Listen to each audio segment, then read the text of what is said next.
අපි අද බලමු පරිගණකයක් ස්ලෝ වුණාම.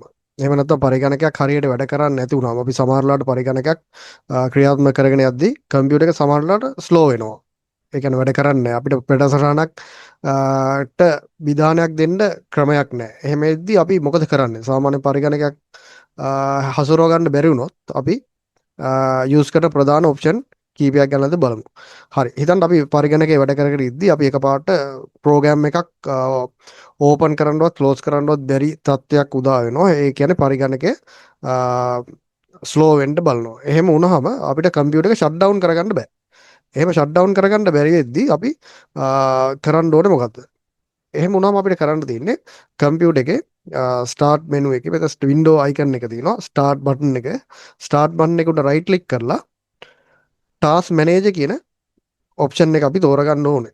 හරි. අපි මෙතන ටාස්ක් මැනේජර් කියන ඔප්ෂන් එක සිලෙක්ට් කරපුවාම අපිට පෙන්නනවා පරිගණකයේ දැනට අපි වැඩසටහන් ක්‍රියාත්මක වෙනවද කියලා. දැන් මෙම කම්පියුටර් එකේ වැඩසටහන් 6ක් දැනට රන් වෙනවා. හරි ඔයගොල්ලන්ට පේනවාද? එතකොට හිතන්නකෝ අපි සිලෙක්ට් අපේ ප්‍රශ්නගත ඇප් එක එහෙම නැත්නම් ප්‍රශ්නගත වැඩසටහන Photoshop නම් අපි ඒක සිලෙක්ට් කරපුවාම මෙතනින් අපිට එන්ටාස් කියලා ඔප්ෂන් එකක් එනවා. මේ එන්ටාස් ඔප්ෂන් එක ක්ලික් කරපු ගමන් අදාළ ප්‍රශ්නගත වැඩසටහන පමණක් ක්‍රියා විරහිත කරලා දෙනවා.